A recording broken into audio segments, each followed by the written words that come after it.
ഇന്നത്തെ എപ്പിസോഡിൽ നമുക്ക് അതിഥിയായി എത്തുന്നത് ഷെവലിയർ ഡോക്ടർ ഹെൻറി ആഞ്ഞിപ്പറമ്പിലാണ്.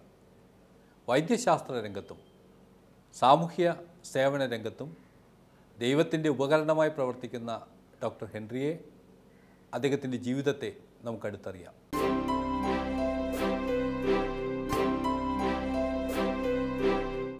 പ്രോഗ്രാമിലേക്ക് സ്വാഗതം. ഡോക്ടർ ജനങ്ങൾക്ക് സാധാരണക്കാരായ ആളുകൾക്ക് സ്നേഹത്തിലൂടെ സ്വാതന്ത്ര്യം നൽകുന്നൊരു വ്യക്തിയാണ്. 37 വർഷമായി അങ്ങ് ഈ സേവന പ്രവർത്തനങ്ങൾ നടത്തുന്നു. പൊന്നുരുന്നി കേന്ദ്രമായി നടത്തുന്ന ഈ പ്രവർത്തനങ്ങളിൽ അങ്ങ് സംതൃപ്തനാണോ? എന്തൊക്കെയാണ് അങ്ങയുടെ സംഭാവനകൾ? തീർച്ചയായും ഞാൻ സംതൃപ്തനാണ്. ഞാൻ ലൂത്ത് ഹോസ്പിറ്റലിൽ ജോലി ചെയ്തിരുന്നപ്പോൾ അവിടെ നിന്നൊരു കാര്യം മനസ്സിലാക്കിയത്, നല്ലൊരു ശതമാനം രോഗികൾ ഈ മേജർ ഹോസ്പിറ്റൽസിൻ്റെ സൗകര്യമില്ലാതെ വരുന്നവരുണ്ട്. അങ്ങനെയാണ് പൊന്നുരുന്നി ഒരു പിന്നോക്ക സ്ഥലമായിരുന്നു. ഇവിടെ ഒരു ക്ലിനിക്ക് ആരംഭിക്കാൻ തുടങ്ങിയത്. എല്ലാ ജാതി മതസ്ഥരുമായിട്ടുള്ളവർ ഇവിടെ ഉണ്ട്. ഒരു പ്രൈമറി ഹെൽത്ത് കെയറാണ് ഇവിടെ ചെയ്യുന്നത്. അവരുടെ രോഗവിവരങ്ങൾ കേൾക്കുമ്പോൾ അത് ശ്രദ്ധയോടെ കേട്ട് അവർക്ക് വേണ്ട ഉപദേശങ്ങൾ കൊടുത്ത് അവരെ പരിശോധിച്ച് കഴിയുമ്പോൾ അത് കഴിഞ്ഞ് അവർ സുഖമായി എന്ന് കേൾക്കുമ്പോൾ ഉണ്ടാകുന്ന സംതൃപ്തി അത് മറ്റൊന്നാണ്. മറ്റു പ്രൊഫഷനിൽ നിന്ന് കിട്ടുന്നതിലൊക്കെ കൂടുതൽ സംതൃപ്തി എനിക്ക് ഇതിൽ കിട്ടുന്നുവെന്നാണ് ഞാൻ വിശ്വസിക്കുന്നത്. അങ്ങയുടെ കുടുംബ പശ്ചാത്തലം, മാതാപിതാക്കൾ, ഇവരെയൊക്കെ ഒന്ന് ഓർക്കാമോ? തീർച്ചയായിട്ടും. ആഞ്ഞിപ്പറമ്പിൽ ആൻ്റണിയുടെയും ജൂലിയാനയുടെയും 8ാമത്തെ പുത്രനായിട്ടാണ് ഞാൻ ജനിച്ചത്. അന്ന് മാതാപിതാക്കൾ പറയാറുണ്ട്, ഞാൻ മേടമാസം 8-ാം തീയതി 8ാമത്തെ പുത്രനായിട്ടാണ് ജനിച്ചത്. അന്ന് കുട്ടികളുടെ പേരിടുന്ന കാര്യത്തിൽ ഇടവക വികാരിക്ക് നല്ലൊരു പങ്കുണ്ട്. അന്നത്തെ വികാരി പറഞ്ഞു, ഈ 8 ഒത്തുചേരുന്നതുകൊണ്ട് എൻ്റെ മനസ്സിൽ വരുന്നത് പ്രിൻസ് ഹെൻറിയാണ്. പക്ഷെ അത് വേണ്ട, സെയിൻറ്റ് ഹെൻറിയുടെ പേര് ഞാൻ നിർദ്ദേശിക്കുകയാണെന്ന് പറഞ്ഞു. അങ്ങനെയാണ് എൻ്റെ ഹെൻറി എന്ന പേര് എനിക്ക് കിട്ടിയത്. എൻ്റെ പിതാവ് ഒരു അറിയപ്പെടുന്ന ബിസിനസ്സുകാരനും കോൺട്രാക്ടറുമായിരുന്നു.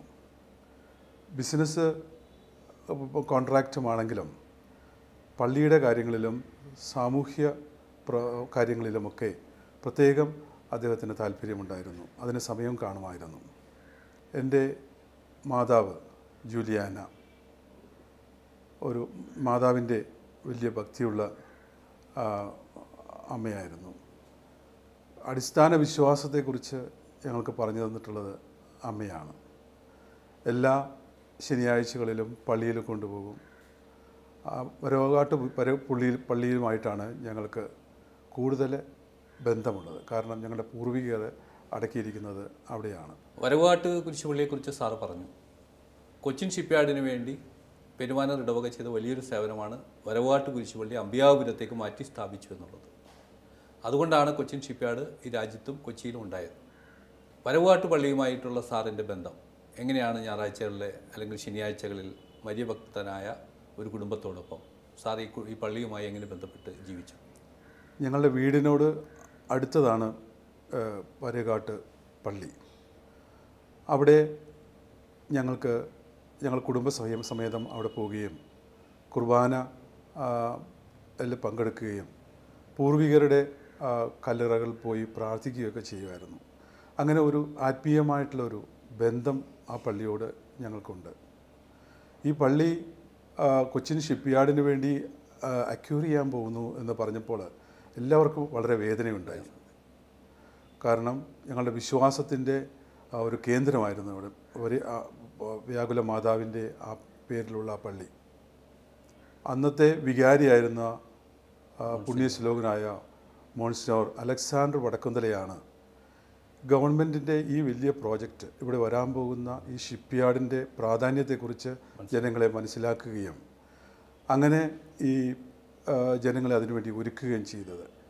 അങ്ങനെ അവിടെ നിന്ന് 6 അടി മണ്ണ് അവിടെ നിന്ന് ഷിഫ്റ്റ് ചെയ്ത് വളരെ വേദനയോടുകൂടിയാണ് ഞങ്ങളത് ചെയ്തത്. ഞങ്ങളുടെ പൂർവികരുടെ ശരീരഭാഗങ്ങളെല്ലാം എടുത്ത് അമ്പിയാപുരം ദേവാലയത്തിനോട് ചേർന്നുള്ള സെമിത്തേരിയിലേക്ക് മാറ്റി. ഇന്നത്തെ അമ്പിയാപുരം ദേവാലയത്തിലേക്ക് മാറ്റി സ്ഥാപിക്കുകയാണ് ഉണ്ടായത്. 9 മക്കളുള്ള ഒരു വലിയ കുടുംബത്തിലെ അംഗമായിരുന്നു സാർ. ഡോക്ടർ എങ്ങനെയാണ് കുട്ടിക്കാലത്തെ നിങ്ങളുടെ കുടുംബജീവിതത്തെക്കുറിച്ച്, പ്രാർത്ഥനാ ജീവിതത്തെക്കുറിച്ച് ഓർക്കുന്നത്? ഞങ്ങൾ സഹോദരന്മാർ 2 വയസ്സ് വ്യത്യാസത്തിലാണ് ഞങ്ങൾ ഓരോരുത്തരും ഉണ്ടായിരുന്നത്. അതുകൊണ്ട് ഒരുമിച്ച് കളിക്കുകയും ആ പരിസരം മുഴുവൻ ഇന്ന് ഈ MG റോഡ് എന്ന് പറയുന്ന അത് 70 ഫീറ്റ് റോഡായിരുന്നു. അന്ന് പ്രധാന റോഡെന്ന് പറയുന്നത് ചിറ്റൂർ റോഡും ബാനർജി റോഡും തൃപ്പൂണിത്തുറ റോഡുമായിരുന്നു. ഇത് ട്രിവാൻഡ്രം മുതൽ ഭരണാധികാരികൾക്ക് സഞ്ചരിക്കാൻ വേണ്ടി, അല്ലെങ്കിൽ നേവൽ ബേസിലുള്ള ഉദ്യോഗസ്ഥന്മാർക്ക് സഞ്ചരിക്കാൻ വേണ്ടിയാണ് അന്ന് ഈ റോഡ് ഉണ്ടാക്കിയത്. ഞങ്ങളുടെ കൃഷി കഴിഞ്ഞ് നെല്ലും ഈ വൈക്കോലുമെല്ലാം ഉണക്കാനായിട്ട് ഈ MG റോഡാണ് ഉപയോഗിച്ചിരുന്നത്. കാരണം അതുവഴി യാത്രയില്ലായിരുന്നു. അത് നമുക്ക് ആലോചിക്കുമ്പോൾ ചിരി വരും വാസ്തവത്തിൽ. ബാല്യകാലം എന്ന് പറയുന്നത് എൻ്റെ ലോവർ പ്രൈമറി സ്കൂൾ വിദ്യാഭ്യാസം പെരുമാനൂർ സെൻറ്റ് ജോർജ് പള്ളിയോട് ചേർന്നുള്ള ദേവാലയത്തിലായിരുന്നു. ഒരു പള്ളിയുടെ അന്തരീക്ഷം ഉണ്ടായിരുന്നു. അവിടെ എല്ലാ മാസാദ്യ വെള്ളിയാഴ്ചയും ആരാധനയ്ക്കും അല്ലെങ്കിൽ മറ്റു പ്രാർത്ഥനകൾക്കും അല്ലെങ്കിൽ വികാരിയച്ഛൻ്റെ പ്രത്യേക പരിഗണനയ്ക്കും ഒക്കെ ഞങ്ങൾക്ക് അർഹനായിരുന്നു. ഞങ്ങളുടെ വീട്ടിൽ ഒരു പ്രാർത്ഥനയുള്ളൊരു അന്തരീക്ഷമായിരുന്നു. എൻ്റെ പിതാവ് ബിസിനസ്സുകാരനാണ്. ബിസിനസ് കഴിഞ്ഞ് ഒരു 9 മണിയാകുമ്പോഴേ വീട്ടിലെത്തൂ. അത് കഴിഞ്ഞ് സന്ധ്യാപ്രാർത്ഥന, കൊന്ത നമസ്കാരം, ഇതെല്ലാം കഴിഞ്ഞതിന് ശേഷമേ ഭക്ഷണം വിളമ്പുകയുള്ളൂ. അമ്മ വലിയ മരിയ ഭക്തിയായിരുന്നു. അപ്പോൾ അതിനോട് ദേവാലയ നൊവേനകളെല്ലാം അതാത് സമയത്ത് അവിടെ ചൊല്ലുമായിരുന്നു. അങ്ങനെ ഒരു പ്രത്യേക ഒരു അന്തരീക്ഷമാണ് അവിടെ ഉണ്ടായത്. പ്രാർത്ഥനയുടെ അന്തരീക്ഷമാണ് ഉണ്ടായിരുന്നത്. ഞങ്ങളെ പരിഗണിക്കാനായിട്ട് മാതാപിതാക്കൾ, അമ്മൂമ്മമാർ അവരെല്ലാവരും അവിടെ ഉണ്ടായിരുന്നു. അപ്പോൾ അതുകൊണ്ട് പ്രത്യേക വാത്സല്യവും ധാർമ്മിക കാര്യങ്ങളെക്കുറിച്ചുള്ള ഒരു ചെറിയ അറിവോടുകൂടിയാണ് ഞങ്ങൾ വളർന്നു വന്നിട്ടുള്ളത്. കുട്ടിക്കാലത്ത് ഈ ദേവാലയവുമായി ബന്ധപ്പെടുത്തി സാറിന് ഓർക്കാവുന്ന നല്ല ചിന്തകൾ എന്താണ്? എല്ലാ ശനിയാഴ്ചയും വരേകാട്ട് കുരിശുപള്ളിയിൽ കുർബാന സംബന്ധിക്കാനായിട്ട് ഞങ്ങളെ പറഞ്ഞു വിടും. ഞാനും എൻ്റെ ഒരു സുഹൃത്തും കൂടി പള്ളിയുടെ പടിഞ്ഞാറ് വശത്ത് കാണുന്ന ഒരു വിജനമായ ഒരു സ്ഥലമുണ്ടായിരുന്നു. സമയമുണ്ടായിരുന്നതുകൊണ്ട് അങ്ങോട്ട് പോയി. അവിടെ കൊച്ചിൻ പോർട്ട് ചെളി കൊണ്ടുവന്ന് അവിടെ ഫില്ല് ചെയ്തിട്ടുണ്ടായിരുന്നു. പുറമേ അത് ഇങ്ങനെ ഉണങ്ങിയിരിക്കുന്നുണ്ടായിരുന്നു. അപ്പോൾ കൗതുകം കൊണ്ട് അങ്ങോട്ട് അടുത്ത് സമീപിച്ചു. പെട്ടെന്നാണ് പ്രതീക്ഷിക്കാതെ ആ ചെളി ബ്രേക്കായതും ഞാൻ കീഴോട്ട് താന്നു പോയതും. ഞാൻ സ്ട്രഗിൾ ചെയ്യാൻ ശ്രമിക്കുന്തോറും ഞാൻ കീഴോട്ട് പോകുന്നതായിട്ടാണ് കണ്ടത്. അങ്ങനെ മാതാവിനെ ഞാൻ ഉറക്കെ വിളിച്ചു പ്രാർത്ഥിച്ചു. കൂട്ടുകാരൻ ആ സമയത്ത് എന്നെ വിട്ടുപോയി, പേടിച്ച് വിട്ടുപോയി. ആ സമയത്ത് അതിശയം തോന്നും, ഒരു മാങ്ങ പറിക്കുന്ന ഒരു വ്യക്തി അതുവഴി വരുന്നുണ്ടായിരുന്നു. അദ്ദേഹത്തിൻ്റെ തോട്ടി നീട്ടി ഞാൻ അതിൽ മുറുകി പിടിക്കാൻ പറഞ്ഞു. എന്നെ വലിച്ച് അകത്ത് കയറ്റുകയാണ് ചെയ്തത്. ആ സമയത്ത് ഞാൻ തണുത്ത് വിറച്ച് ശ്വാസം നിലച്ച ഘട്ടത്തിലായിരുന്നു.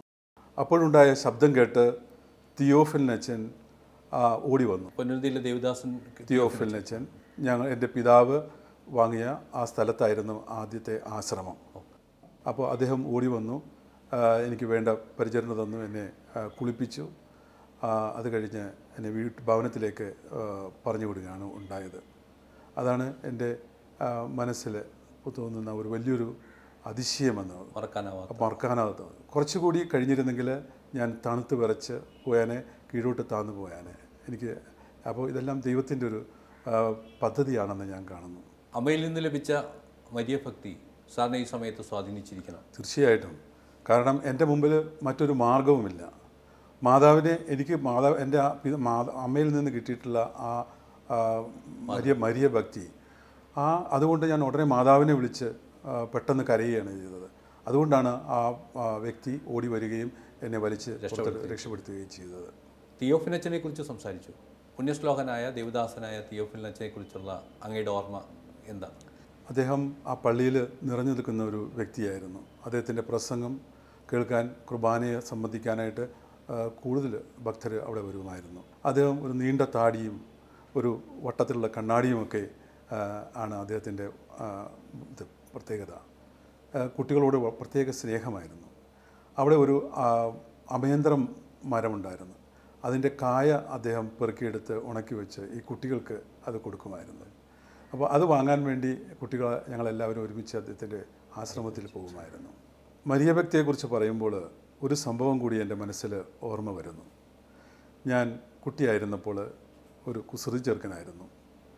അമ്മ കറി തിളപ്പിച്ച് കലത്തിൽ വെച്ചിരിക്കുകയായിരുന്നു. അടുക്കളയിൽ ഒരു കയ്യിൽ നീണ്ടു നിൽപ്പുണ്ടായിരുന്നു. അതിൽ പിടിച്ച് വലിച്ചു. ആ പാത്രം മുഴുവൻ മറിഞ്ഞു വീണു. മറിഞ്ഞ് എൻ്റെ തലയിലും മുഖത്തും എല്ലാം വന്ന് വീണു. ഒരു മേജർ ബേണായിട്ട് എന്നെ ഹോസ്പിറ്റലിൽ അഡ്മിറ്റ് ചെയ്തു. ഇന്നത്തെ പോലുള്ള ചികിത്സാ സൗകര്യങ്ങളൊന്നും അന്നില്ല എന്ന് ആലോചിക്കണം. അപ്പോൾ വലതേ കണ്ണിന് ഒരു പഴുപ്പ് തട്ടി. അപ്പോൾ ഇടതേ കണ്ണ് സേവ് ചെയ്യണമെങ്കിൽ വലതേ കണ്ണ് എടുത്തു കളയണമെന്ന് ഡോക്ടേഴ്സ് നിർദ്ദേശിച്ചു. അമ്മ വളരെ കരഞ്ഞുകൊണ്ട് മാതാവിൻ്റെ മുമ്പിൽ പോയി പ്രാർത്ഥിക്കുകയും ഒക്കെ ചെയ്തു. അത്ഭുതമെന്ന് പറഞ്ഞോട്ടെ, ഈ വലതേ കണ്ണിൻ്റെ ഇൻഫെക്ഷൻ സെറ്റിൽ ചെയ്യുകയും ഇന്നിപ്പോൾ മറ്റു യാതൊരു വൈകല്യവുമില്ലാതെ എൻ്റെ മുഖം ഇങ്ങനെ കിട്ടുന്നു. പക്ഷേ തലയിൽ 1-2 സ്ഥലത്ത് മുടിയില്ല എന്നുള്ളത് ഒഴിച്ചാൽ. അന്ന് മുതൽ മാതാവിനെ ജീവിതത്തിൻ്റെ ഭാഗമായി സാർ സ്വീകരിച്ചിട്ടുണ്ട്. തീർച്ചയായിട്ടും. ആഞ്ഞിപ്പറമ്പിൽ കുടുംബം വളരെ പരമ്പരാഗതമായി പ്രശസ്തമായ കുടുംബമാണ്. ബിസിനസ്സുകാരനായ പിതാവിൻ്റെ മകൻ എങ്ങനെയാണ് ഡോക്ടറായി മാറിയത്? എനിക്ക് ഒരു ആർമി ഓഫീസർ ആകണം എന്നായിരുന്നു എൻ്റെ ആദ്യത്തെ ആഗ്രഹം. അതിന് പ്രോത്സാഹനം നൽകിയത് SRV ഹൈസ്കൂളിൽ പഠിക്കുമ്പോൾ അവിടുത്തെ നാഷണൽ ഡിസിപ്ലിൻ സ്കീമിലെ ആർമി ഓഫീസേഴ്സായിരുന്നു. അങ്ങനെ ഞാൻ SRV തേവര ഹൈസ്കൂളിൽ തേവര കോളേജിൽ പ്രീ ഡിഗ്രിക്ക് പഠിക്കുമ്പോൾ B സർട്ടിഫിക്കറ്റ്, ഡിഫൻസിൻ്റെ ഒരു സർട്ടിഫിക്കറ്റാണ്. അതുപോലെ ഡിഗ്രിക്ക് പഠിക്കുമ്പോൾ C സർട്ടിഫിക്കറ്റും കരസ്ഥമാക്കി. പല ക്യാമ്പുകളിലും അതുപോലെ മെഡിക്കൽ കോളേജിൽ ആയിരുന്നപ്പോൾ റിപ്പബ്ലിക് ഡേ പരേഡിന് ഡൽഹിയിൽ പോകാൻ ഒക്കെ അവസരമുണ്ടായി. പക്ഷേ അതിൽ നിന്നൊക്കെ വ്യത്യസ്തമായിട്ട് എൻ്റെ പിതാവിന് എന്നെ ഒരു ഡോക്ടറാക്കണമെന്നൊരു ആഗ്രഹമുണ്ടായി. അപ്പോൾ എന്നെ തൊട്ടടുത്തുള്ള 2 ഡോക്ടേഴ്സ് ഉണ്ട്. കാലിക്കറ്റ് മെഡിക്കൽ കോളേജിൽ നിന്ന് റിട്ടയർ ചെയ്ത doctor CK Ramachandran, doctor Gopalakrishnan, ഇവരുടെ അടുത്ത് എന്നെ പറഞ്ഞു വിട്ടു. ആ ഡോക്ടേഴ്സ് പറഞ്ഞു, ഇത് ഒരു ഹീലിംഗ് മിനിസ്ട്രിയാണ്, ഇതുകൊണ്ട് നമുക്ക് ഒത്തിരി പേർക്ക് സുഖം പ്രാപിക്കാൻ സാധിക്കും. അപ്പോൾ ഇങ്ങനെ ഒരു പ്രൊഫഷനിൽ പോവുകയാണെങ്കിൽ വേണമെങ്കിൽ ആർമിയിലും സേവനം ചെയ്യാം. അങ്ങനെ അപ്പോഴാണ് എനിക്ക് അഡ്മിഷൻ്റെ കോൾ വന്നത്. അങ്ങനെ ആലപ്പുഴ മെഡിക്കൽ കോളേജിൽ എനിക്ക് MBBSന് അഡ്മിഷൻ കിട്ടി. അത് ദൈവത്തിൻ്റെ ഒരു പദ്ധതിയായിട്ടാണ് ഞാനത് കണ്ടത്. അങ്ങയുടെ തുടർന്നുള്ള പ്രവർത്തനങ്ങളിൽ ദൈവത്തിൻ്റെ ഈ കരുതൽ നിളിച്ചു നിൽക്കുന്നുണ്ട്. നിരവധി പ്രവർത്തനങ്ങൾ, പ്രത്യേകിച്ച് തീരപ്രദേശങ്ങളിലെ പാവപ്പെട്ട മനുഷ്യരോടുള്ള അങ്ങയുടെ ഇടപെടൽ, അവർക്ക് നൽകിയ സേവനം, ദൈവത്തിൻ്റെ ഈ കരുതലിനെ കുറിച്ച് എന്താണ് അങ്ങ് ചിന്തിക്കുന്നത്? അവശത അനുഭവിക്കുന്നവർക്ക് എന്തെങ്കിലും ചെയ്യണമെന്നുള്ള ഒരു ആഗ്രഹം വന്നത് ഞാൻ മെഡിക്കൽ കോളേജിലായിരുന്നപ്പോൾ ഞങ്ങളുടെ പ്രിവെൻറ്റീവ് മെഡിസിൻസിൻ്റെ ഭാഗമായി കുട്ടനാടൻ ദ്വീപ് സമൂഹങ്ങളിൽ വള്ളത്തിലും ബോട്ടിലുമൊക്കെ സഞ്ചരിച്ച് അവർ ചികിത്സിക്കുമായിരുന്നു. അപ്പോഴാണ് എനിക്കൊരു കാര്യം മനസ്സിലായത്. മെഡിക്കൽ കോളേജിൽ വരുന്ന അത് വെറും ഒരു ചെറിയൊരു ശതമാനം മാത്രമേ ഉള്ളൂ. കഷ്ടപ്പെടുന്ന ഒത്തിരി പേര് ദ്വീപ് സമൂഹങ്ങളിൽ ഉണ്ട് എന്ന് മനസ്സിലായി. കിട്ടാതെ പോരുന്നവരുണ്ട്. അവർക്കൊരു BP നോക്കാനോ അവർക്ക് ഒരു ചെറിയ കാര്യങ്ങൾക്ക് അവർക്കൊരു നിർദ്ദേശം കൊടുക്കാനോ ആരുമില്ല എന്ന് മനസ്സിലായി. ഇതെൻ്റെ മനസ്സിലിങ്ങനെ നിൽക്കുകയാണ്. അങ്ങനെ ലൂർദ് ഹോസ്പിറ്റലിൽ സേവനത്തിന് വന്നപ്പോൾ ക്യാമ്പുകളിൽ, മെഡിക്കൽ ക്യാമ്പുകളിൽ പോയപ്പോൾ അവിടെ എത്തുന്ന രോഗികൾ പലരും ഇതുപോലെയാണ്, മറ്റ് സൗകര്യങ്ങളൊന്നും ഇല്ലാത്തവരാണ്. അപ്പോൾ ഇതെൻ്റെ മനസ്സിലിങ്ങനെ നിൽക്കുകയാണ്. അങ്ങനെ അന്നത്തെ എറണാകുളം സോഷ്യൽ സർവീസ് സൊസൈറ്റിയുടെ ഡയറക്ടറായിരുന്ന ഇപ്പോഴത്തെ വികാർ ജനറൽ മോൺസിഞ്ഞോർ ജോസ് പടിയാറമ്പറമ്പിൽ എന്നോട് ഈ കാര്യങ്ങൾ പറഞ്ഞു. അങ്ങനെ പുണ്യശ്ലോകനായ കൊർണേലിയസ് എലഞ്ഞിക്കലിൻ്റെ അനുഗ്രഹാശിസുകളോടുകൂടി ഈ പ്രോജക്റ്റിന് തുടക്കമിട്ടു. വൈപ്പിൻ ദ്വീപാണ് ആദ്യം ഞങ്ങൾ തിരഞ്ഞെടുത്തത്. വൈപ്പിനിൽ കടപ്പുറത്ത് ചാപ്പ, പുതുവൈപ്പ്, ഞാറയ്ക്കൽ, വാടയിൽ ഈ ഈ കടപ്പുറത്തുള്ള ജനങ്ങൾക്കാണ് ആദ്യം സേവനം ചെയ്യാൻ തീരുമാനിച്ചത്. അങ്ങനെ അതിൻ്റെ പേരിൽ സോഷ്യൽ സർവീസിൽ നിന്ന് ഒരു ആംബുലൻസ് തന്നു, ആശ്രയ എന്നൊരു ആംബുലൻസ്. ഇതിനു വേണ്ടി ഹെൽത്ത് വർക്കേഴ്സിനെ ട്രെയിൻ ചെയ്തു. സോഷ്യൽ സർവീസ് സൊസൈറ്റിയിൽ നിന്ന് കോർഡിനേറ്റേഴ്സും സഹായിക്കാൻ പലരും ഉണ്ടായിരുന്നു. ഞങ്ങളുടെ ക്ലിനിക്കിലെ എൻ്റെ സഹധർമ്മിണി ഡോക്ടർ റെജീന, എൻ്റെ ക്ലിനിക്കിലെ സ്റ്റാഫ്, ഇവരെല്ലാവരും അങ്ങനെ ഒരു ടീമായിട്ടാണ് നമ്മൾ അവിടെ പോയിരുന്നത്. ആദ്യമൊക്കെ ഞങ്ങൾക്ക് ക്യാമ്പ് നടത്താനുള്ള സൗകര്യങ്ങളില്ലായിരുന്നു. കടപ്പുറത്തും അല്ലെങ്കിൽ ചെമ്മീൻ ഷെഡുകൾ, പീലിംഗ് ഷെഡുകളിലൊക്കെ ആയിരുന്നു ആദ്യത്തെ ക്യാമ്പ്. പിന്നീട് നമുക്ക് സോഷ്യൽ സർവീസിൻ്റെ വകയായി 4 സെൻറ്റേഴ്സ് തന്നു. അവിടെ വെച്ച് അവർക്ക് അവരുടെ ഒരു ചാർട്ട് മെയിൻറ്റെയിൻ ചെയ്തു. അവർക്ക് ഹെൽത്ത് ആരോഗ്യപരമായ കാര്യങ്ങളെക്കുറിച്ചുള്ള എല്ലാ ഉപദേശങ്ങളും കൊടുക്കുകയും അവർക്ക് ക്ലാസ്സുകൾ എടുക്കുകയും ഒക്കെ ചെയ്തു. അവിടെ അന്ന് ആ സമയത്ത് അവിടെ അതിസാരം, ഈ മഴക്കാലത്ത് അതിസാരവും മറ്റ് പകർച്ചവ്യാധികളും ഒക്കെ ഉണ്ടായിരുന്ന സമയത്തായിരുന്നു. അപ്പോൾ ഈ സമയത്തൊക്കെ കടൽക്ഷോഭം ഉണ്ടാകുന്ന സമയത്തൊക്കെ അവർക്ക് ഒത്തിരി വൈദ്യസഹായം ചെയ്യാനായിട്ട് സാധിച്ചിട്ടുണ്ട്. അതൊരു 20 വർഷത്തോളം അവിടെ അങ്ങനെ സേവനം ചെയ്തു. അതിനുശേഷം ഇപ്പോൾ ഉള്ളതുപോലുള്ള സൗകര്യങ്ങളൊന്നും അന്ന് വൈപ്പിൻ ദ്വീപിലുണ്ടായിരുന്നില്ല. ഇപ്പോൾ പാലമായി, അവിടെ ആശുപത്രികളായി. അപ്പോൾ അതുകൊണ്ട് ഈ ക്യാമ്പ് എപ്പോഴും നടക്കുന്നുണ്ട്. ക്രിസ്തു ജയന്തി ഹോസ്പിറ്റലിൻ്റെയും ലൂത്ത് ഹോസ്പിറ്റലിൻ്റെയും കമ്മ്യൂണിറ്റി ഹെൽത്തിൻ്റെ ഭാഗമായിട്ട് ഇപ്പോഴും അവിടെ ക്യാമ്പുകൾ നടക്കുന്നുണ്ട്. ഏഷ്യയിലെ ഏറ്റവും ജനസാന്ദ്രത കൂടിയ ദ്വീപാണ് വൈപ്പിൻ. ഒരു കാലത്ത് അങ്ങോട്ട് പോകാൻ പാലങ്ങളോ ഗതാഗത സൗകര്യങ്ങളോ ഉണ്ടായിരുന്നില്ല. ആ സമയത്താണ് സാർ സേവനത്തിൻ്റെ അല്ലെങ്കിൽ ആരോഗ്യ പരിപാലനത്തിൽ അവർക്ക് സേവനം നൽകിയത്. മറക്കാനാവാത്ത നിരവധി സംഭവങ്ങൾ അങ്ങയുടെ ഓർമ്മയിലുണ്ടാകും. എന്തെങ്കിലും ഈ ശാലോം പ്രേക്ഷകർക്ക് വേണ്ടി അങ്ങ് പങ്കുവെക്കാമോ? ഒരു സംഭവം ഞാൻ ഓർക്കുന്നു. ക്യാമ്പ് നടത്തിക്കൊണ്ടിരിക്കുന്ന സമയത്ത് ഒരു സ്ത്രീ പെട്ടെന്ന് കാർഡിയാക് അറസ്റ്റ് വന്ന് ഒരു മരണത്തിലേക്ക് പോകുന്നൊരവസ്ഥ. ഉടനെ തന്നെ കാർഡിയാക് മസാജ് കൊടുക്കുകയും ആർട്ടിഫിഷ്യൽ റെസ്പിറേഷനും കൊടുത്ത് അവരെ പൂർവ്വസ്ഥിതിയിലേക്ക് കൊണ്ടുവരികയും ഉടനെ നമ്മുടെ ആംബുലൻസിൽ അടുത്തുള്ള ആശുപത്രിയിൽ എത്തിക്കുകയും അങ്ങനെ ഒരു ജീവൻ രക്ഷിക്കാൻ സാധിച്ചത് ഞാനിപ്പോഴും ഓർക്കുന്നു. കുടുംബജീവിതം അതിൻ്റെ ഏറ്റവും മനോഹരമായ ഒരവസ്ഥയിലാണ് അങ്ങയുടേത് എന്ന് ഞാൻ മനസ്സിലാക്കിയിട്ടുണ്ട്. മെയ്ഡ് ഫോർ ഈച്ച് അതർ എന്ന് പറയാവുന്ന രീതിയിൽ ഡോക്ടർ റെജീന അങ്ങയുടെ സഹധർമ്മിണി. എന്താണ് കുടുംബജീവിതത്തെക്കുറിച്ചുള്ള അങ്ങയുടെ വിശേഷങ്ങൾ? എൻ്റെ സഹധർമ്മിണി ഡോക്ടർ റെജീന എൻ്റെ മെഡിക്കൽ കോളേജിൽ തന്നെ 4 വർഷം താഴെയായിരുന്നു ഉണ്ടായിരുന്നത്. ഞങ്ങൾ ഒരുമിച്ച് ഐക്കഫിലും ഞാൻ കോളേജ് യൂണിയൻ പ്രസിഡൻ്റായിരുന്നു. ഒക്കെ പ്രവർത്തിച്ചപ്പോൾ അടുത്ത് പരിചയപ്പെടാൻ ഇടയായി. അങ്ങനെ ഞങ്ങൾ സമാന്തര ചിന്തയുള്ളവരാണ്. അപ്പോൾ ആർക്കെങ്കിലും വേണ്ടി എന്തെങ്കിലും ചെയ്യണമെന്ന് ആഗ്രഹമുള്ളവരാണ്. നമുക്ക് തന്നിരിക്കുന്ന ഈ ജീവിതം മറ്റുള്ളവർക്ക് വേണ്ടി എന്തെങ്കിലും ചെയ്യാൻ വേണ്ടി വിളിക്കപ്പെട്ടിട്ടുള്ളതാണ് എന്നുള്ള ആ ഒരു ചിന്ത എൻ്റെ സഹധർമ്മിണിക്കുണ്ടായിരുന്നു. ഞങ്ങൾ അങ്ങനെ ഒരു ജീവിതമാണ് ഞങ്ങളുടെ ജീവിതം. വ്യക്തിപരമായ ജീവിതത്തിന് അപ്പുറം മനുഷ്യനൊരു സമൂഹ ജീവിയാണ്. സമൂഹത്തിന് വേണ്ടത് എന്തെങ്കിലും ചെയ്യണം എന്നുള്ള ആഗ്രഹത്തോടുകൂടി പാരിഷുകളിലും പാരിഷിനോട് ബന്ധപ്പെട്ടുള്ള ചെറിയ ക്യാമ്പുകളും ഒക്കെ നടത്തിയിരുന്നു. അപ്പോൾ ആ സമയത്താണ്. ഏത് വർഷമാണ് അങ്ങയുടെ വിവാഹം നടന്നത്? 1979 ജാനുവരി 29-ാം തീയതിയാണ്. അന്നത്തെ കാലത്ത് ഇങ്ങനൊരു കല്യാണം നടക്കുക അത്ര എളുപ്പമല്ല. എൻ്റെ സഹധർമ്മിണി ഓർത്തഡോക്സ് സഭാ വിഭാഗത്തിൽപ്പെട്ടതാണ്.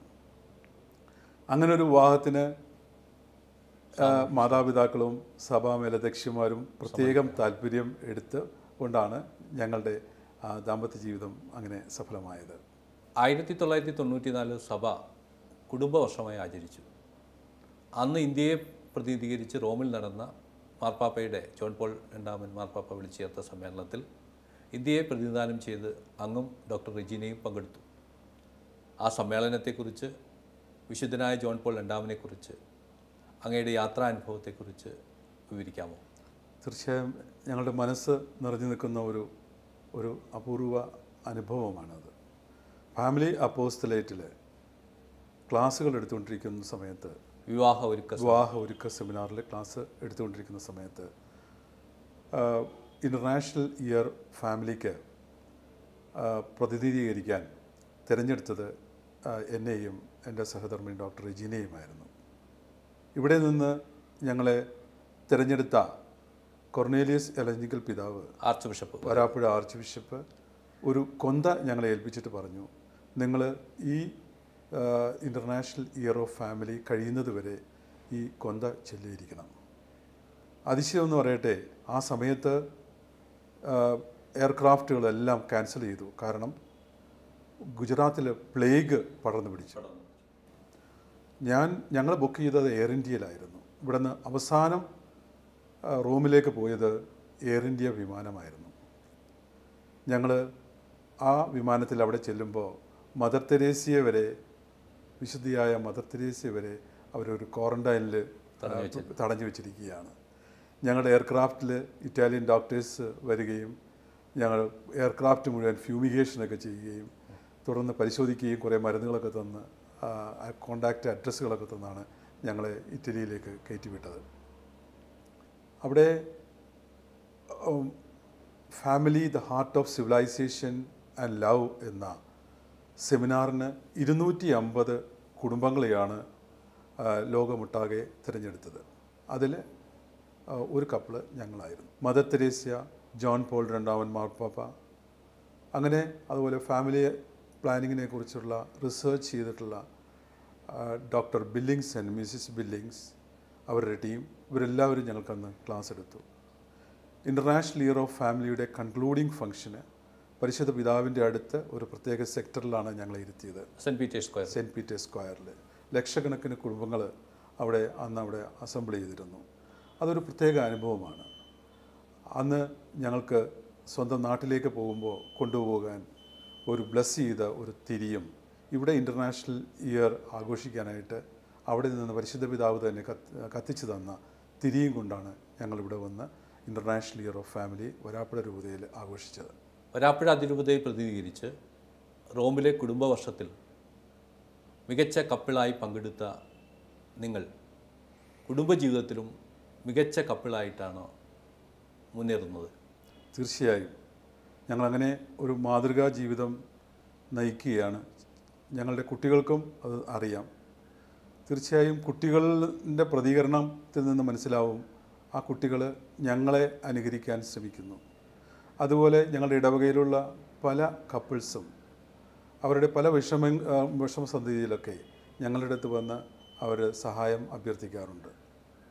അപ്പോൾ മൊത്തത്തിൽ ചുറ്റുമുള്ള കുടുംബത്തിലും സമൂഹത്തിലുമൊക്കെ ഒരു പ്രത്യേക പരിഗണന ഞങ്ങൾക്ക് കിട്ടുന്നുണ്ട്. അതുകൊണ്ട് ഞാൻ മനസ്സിലാക്കുന്നത് ഞങ്ങളുടെ ജീവിതം കൊണ്ട് ഒരു പ്രത്യേക പരിഗണന ഞങ്ങൾക്ക് കിട്ടുന്നുണ്ട്. കുടുംബജീവിതത്തിൽ അഭിപ്രായ വ്യത്യാസങ്ങൾ സ്വാഭാവികമാണ്. തീർച്ചയായും ഡോക്ടർ റെജീനയുടെ അഭിപ്രായ വ്യത്യാസങ്ങൾ അതെങ്ങനെ പരിഹരിക്കും? എന്താണ് അങ്ങനെ? തീർച്ചയായും അഭിപ്രായ വ്യത്യാസങ്ങളുണ്ടാവും. ഞങ്ങളുടെ വ്യക്തിപരമായ കാര്യങ്ങൾക്കല്ല ഞങ്ങൾക്ക് അഭിപ്രായ വ്യത്യാസം ഉണ്ടാകുന്നത്.